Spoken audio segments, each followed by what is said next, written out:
Last week we defined a vector as a quantity in which, yep, yeah, it has both magnitude and direction as opposed to a scalar which has only magnitude.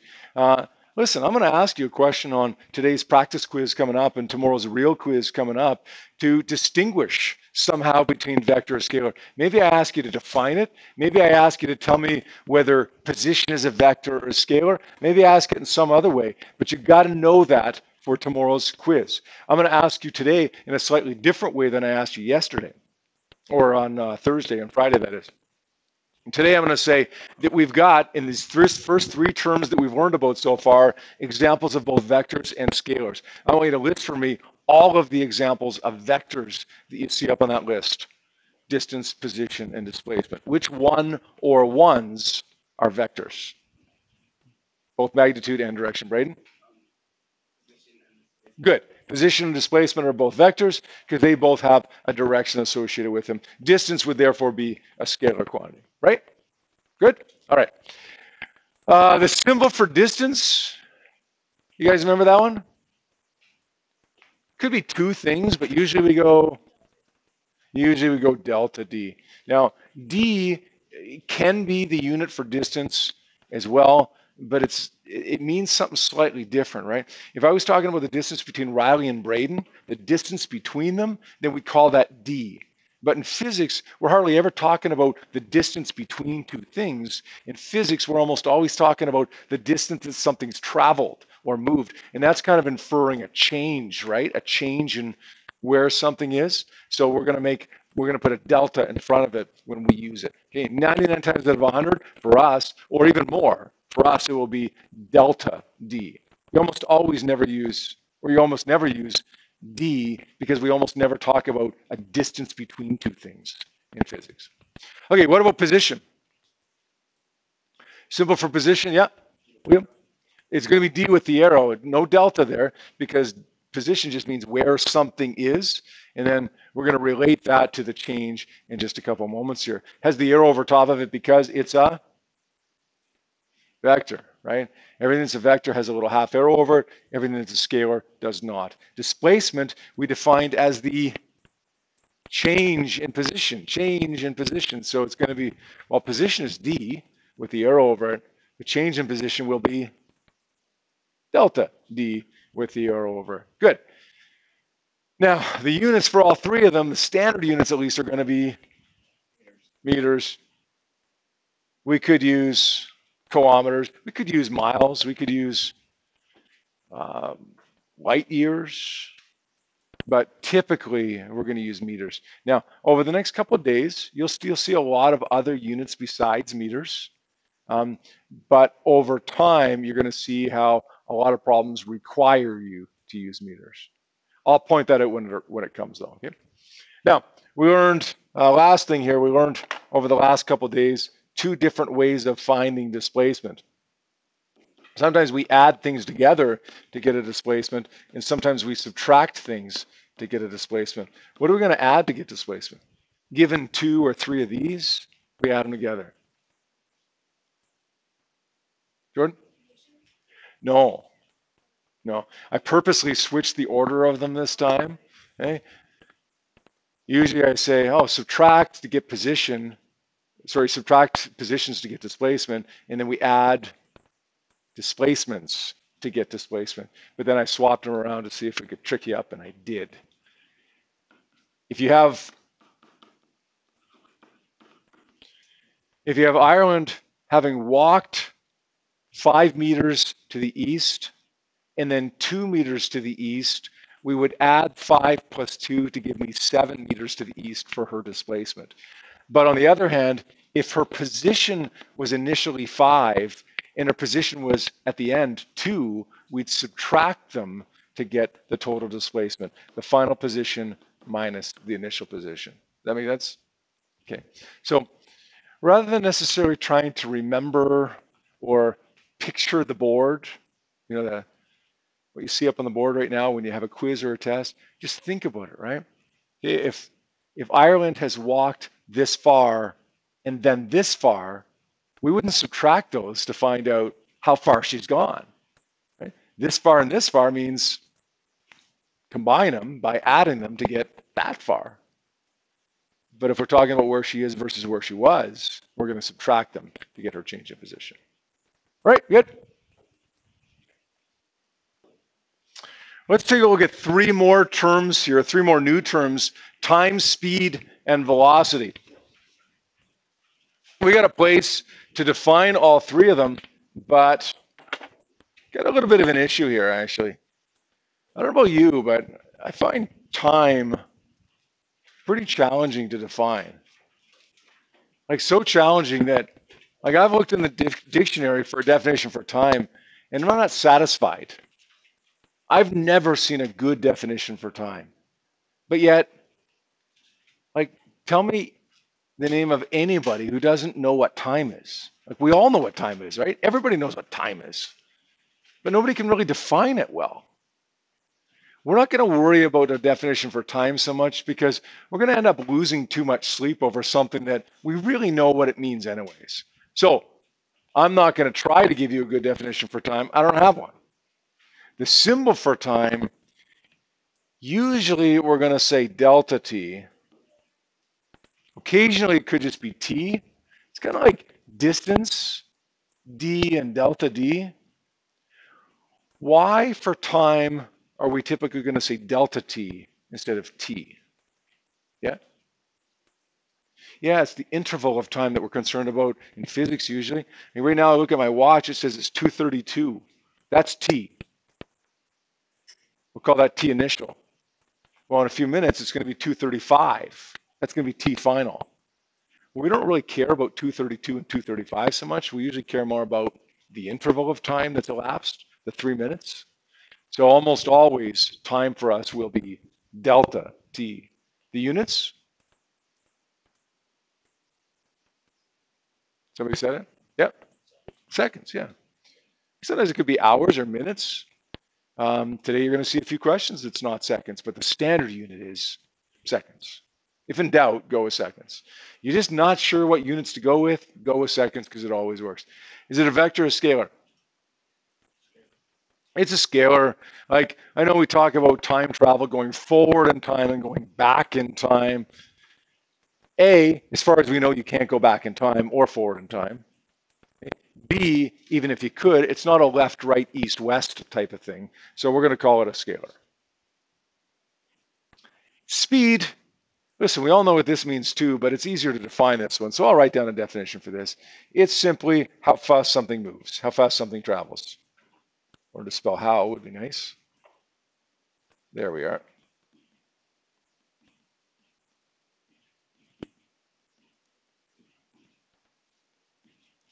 The symbol for speed, you might think it should be an S, but it's not. It's V, the lowercase v.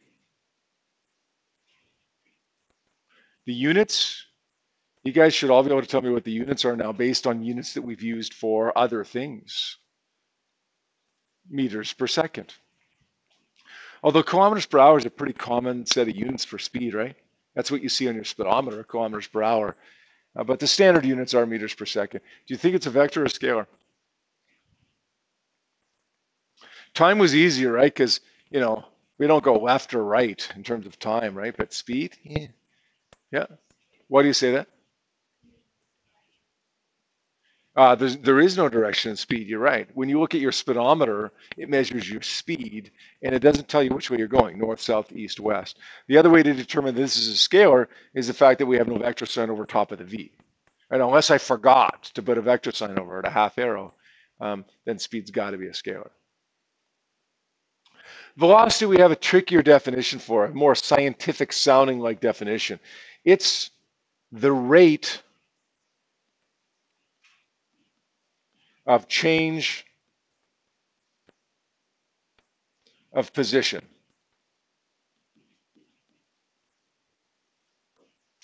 So if Janae walks to the door, which is a distance of about three or 4 meters away from her, if she walks to that door, her position is changing. When we're measuring velocity, we're not concerned with how much her position has changed by. We're concerned with how quickly her position has changed. Does that make sense? It's not just 3 meters distance, it's not just it took her 2 seconds to do it. We're concerned with the rate at which she moved going to that door, the rate of change of position. Velocity has a symbol V with a little arrow over top of it, meaning that velocity is yeah, good. Units would be meters per second. At least the standard units would be meters per second. I'm going to give you a couple equations here. Your first two real equations to see in Physics 20. We talked about displacement last week. Displacement is equal to delta D plus delta D, or dF minus di. Those aren't really equations. Hey, here's the first real equations. We've got V is equal to delta D over delta T. This measures speed. And we've got V is equal to delta D over delta T. This measures what? Yep, good. Now, if you look at your data sheet, you're going to see that only the one for velocity appears on your data sheet. You know what, though? I think that's okay. I think you guys are all smart enough to figure out that if you're looking for speed, look on your data sheet, find the velocity equation, and then just drop the vector sign over top of it. Pretty much the same thing, right?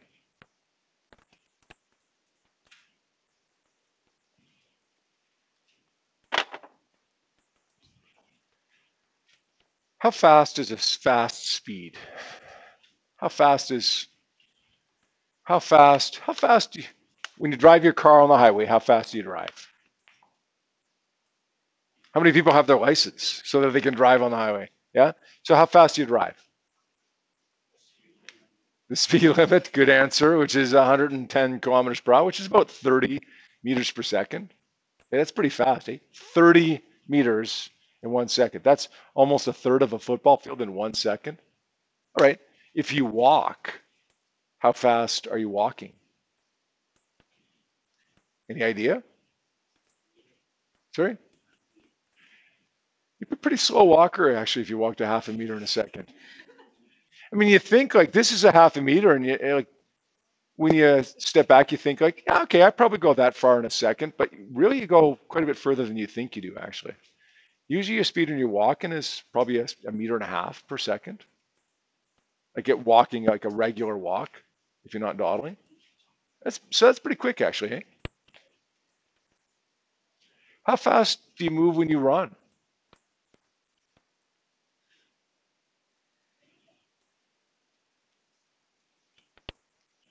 Who's the fastest person ever to run? Usain Bolt, who just lost and just retired. Never lost before, but getting a little older, and lost a race here. Lost 100 meters for the first time, I think. His time for 100 meters is 9.59 seconds, and of course he's accelerating for 100 meters. He's actually accelerating for about 60 meters. He's speeding up for 60 meters. And then for the last 60 meters, he runs pretty much the same speed. Do you know how fast he runs when he reaches his peak speed? About 15 meters per second, which is about 50 kilometers per hour, which is speeding in a school zone, right? Usain Bolt is late for school and he runs to school and he gets a speeding ticket because he's moving 20 kilometers per hour faster than the cars are moving in the school zone. Can you imagine somebody running at 50 kilometers per hour? 15 meters per second, by the way, if you look at this wall of this classroom and you go to 2 or 3 meters beyond this wall, so outside by 2 or 3 meters, that's 15 meters. So he'll go from there to out there 2 or 3 meters in 1 second. What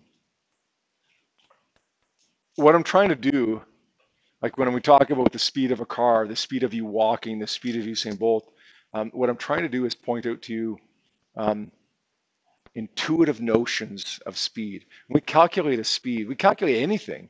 What I want you to always do is just take a step back. Does that seem right? Does that seem realistic? Like if I calculate the speed of a runner in a track meet and I get 88 miles per hour.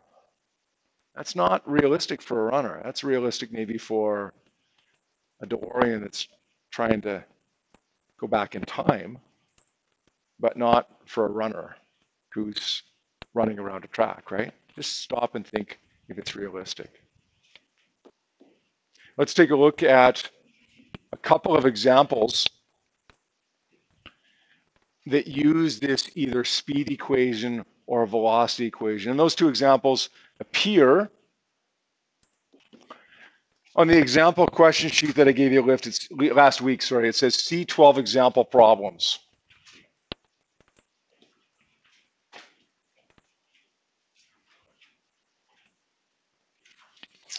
The first question says Regina is 600 kilometers west of Winnipeg. Calgary is 1,350 kilometers west of Winnipeg. Takes the car and its driver 8 hours to get from Regina to Calgary. What's the car's average speed? What's the car's average velocity? Again, we get an answer here. We want to see if it's realistic, right? Does it make sense? 22 years ago, I got interviewed for this job in Halifax. In May, I got the job, and then in August, I packed my car and drove across the country. 5 days, 5,100 kilometers, 5 days. And I remember when I got to Regina, I saw a sign on this side of Regina that said Calgary, like this far, right? You know, the big green highway signs that say, you know, Edmonton 30 kilometers or Okotoks is going to be 28 kilometers or whatever. I grew up in the East, and in the East, things are really close together. Everything's close together. The concept of driving 4 hours, like we drive to go to Edmonton, like, I don't know, I think I made like a half a dozen 4-hour rides in my life before I ever came out here. Like everything is so close together. When you see a green sign on the side of a road in Nova Scotia, it'll say Halifax 30 kilometers. It'll say Truro 25 kilometers. So I'm driving out here and I get to Regina and I see this. I've been driving for 4.5 days, 4,500 kilometers, and I see this big sign off in the distance, Calgary. And I'm thinking, okay, I'm close, right? I'm close. I get closer to it and I realize it says Calgary, 750 kilometers away. That was probably the most depressing part of my entire drive, when I think I'm close and then I'm 750 kilometers away. I don't know if you guys have ever seen that sign or not. Maybe you haven't, maybe you have. But you've all seen those signs on the side of the road that tell you how far you are away, right? Do any of you ever do the same thing as I did that day and as I still do? You see that sign and you say, okay, that's going to take me, kind of estimate the time that it's going to take you? Yeah, you do that? Like you're doing a physics problem. Even if you don't realize that you're doing a physics problem. How long do you think it would take me to go about 750 kilometers? Sorry? Yeah, probably 7.5 hours, maybe 8 hours, depending if I stop, you know, for a break or something. Right? Somehow in the back of our minds, we know how to solve that problem already. That's what we're doing here, right? That's what we're doing with these problems, is this thing that we've already kind of done. Regina is 600 kilometers west of Winnipeg. That's its initial position. Okay, we're going to say DI, initial position of Calgary, is negative 600 kilometers. 600 kilometers west of Winnipeg. Calgary is 1,350 kilometers west of Winnipeg. So I'm going to say my final position is negative 1,350 kilometers. Takes the car and its driver 8 hours to get from Regina to Calgary. That's a time interval, so we'll make it delta T, 8.0 hours. It's the car's average speed and the car's average velocity.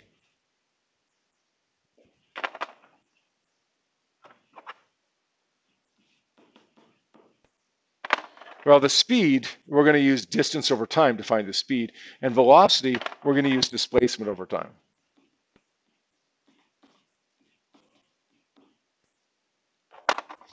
My displacement, I'm going to do that first because, I don't know. I've told you guys before, I find displacement easier to find sometimes. Displacement is final position minus initial position.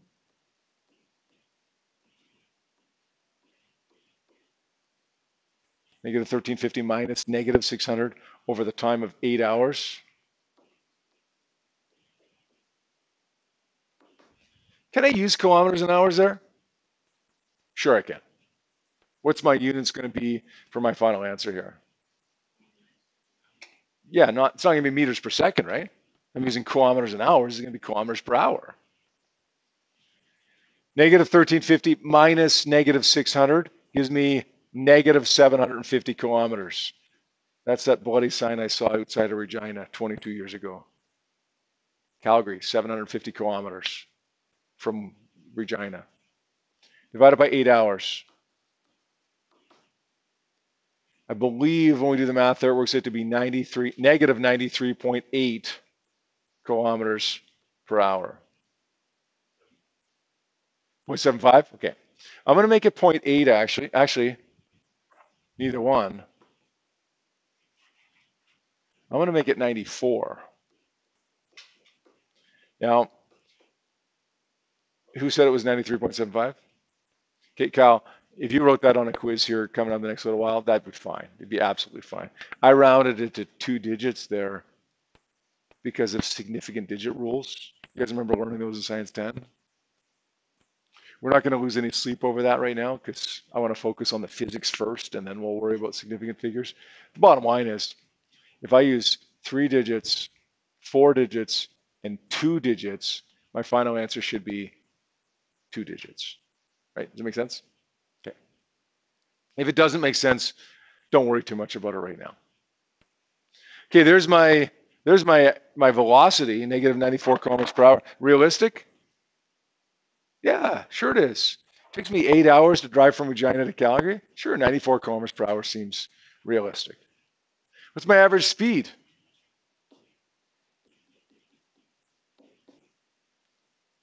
.94. Do you know why I didn't do any math there? Do you know why I didn't show any work or calculate anything? Yeah, right. I didn't turn around. I went from Regina to Calgary in the same direction the whole time. I knew if the velocity was 94, then the speed would be 94. The only time that changes is if you change your direction, just like with displacement and distance.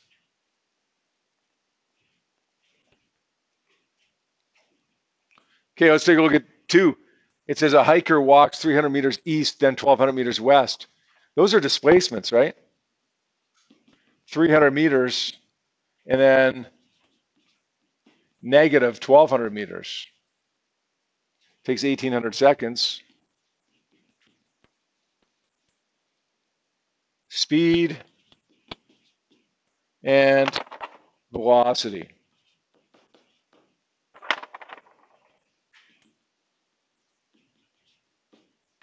There's speed.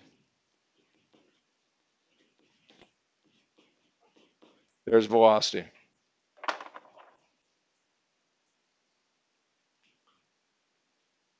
Oh, what's my distance? What's my distance traveled there, Riley? Good, good. Why didn't you pay attention to the negative 1,200 there? Like you used the 1,200, right? But why'd you add 300 plus 1,200 instead of 300 plus negative 1,200?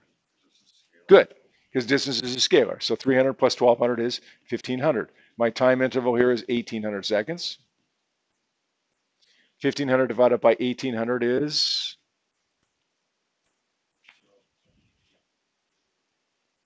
0.833 meters per second. What's my displacement? Well, we're going to say 300 plus negative 1,200. Still adding. Gives me 900 over 1,800 seconds, which is negative 0.500 meters per second. 2 completely different numbers this time. How come? Because we change direction. Right? Same number if we keep going in the same direction, 2 different numbers if we change direction. If I run around the track outside once, my distance traveled is 400 meters. My displacement is 0. My average speed would be, depends on how long it took me, Okay? My average velocity would be 0. If you go back to where you started, your average velocity is always 0 because your displacement is 0. Look, these problems aren't much more than what we've been doing for the last couple of days. Okay, you got to find distance or you got to find displacement and then sub it in and do your division. Make sense? Okay, before I set you free on working on some questions here, which I'm going to do in just a moment here, I want to point out a couple of little things. Firstly, one thing is an observation that I've made over the years, and that is that by and large, you guys tend to be not very good at algebra when you come to Physics 20. Some people are saying right now in their minds, algebra, what's that?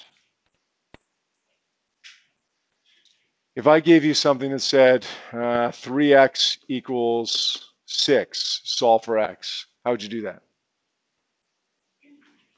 You do what? 6 divided by 3, yeah? So you divide both sides by 3, right? 3 divided by 3 is 1. 6 divided by 3 is 2, right? All right. If I gave you something that said 3 is equal to x over 5, how would you solve for x? Jordan? Times by 5? And we're left with x is equal to 15. So if x is multiplied by something, you divide. And if x is divided by something, you multiply, right? So what if I want to solve for d here?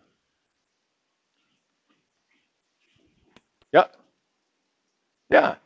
You got d divided by t. You get rid of the t, you multiply it. So it becomes d is equal to v times the time.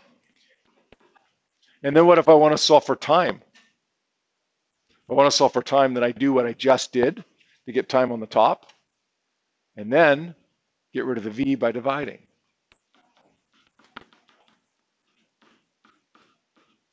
Does that make sense? Okay, you're going to have to do that in the questions that you're going to be working on the next few minutes here. In addition, I'll caution you to be wary of units. Meters is fine, seconds is fine, kilometers is fine, hours is fine in these questions. But if you've got a question where you've got kilometers per hour, and then you've got the same question, you've got seconds, what do you want to make sure you do? Just be consistent. Go with kilometers and hours, fine. Go with seconds, that's fine. But what you don't want is hours and seconds in the same problem. Make sense? So either convert this or convert this so you're in the same units. Probably easier to convert this one. Okay? So I want you to work on worksheet number 2 right now. I'll put that up.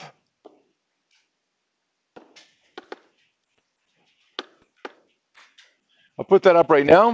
You can also find that on Google Classroom under the About tab if you want your own copy of it so you can scroll at your own pace and not wait for the people that are a little bit slower than you.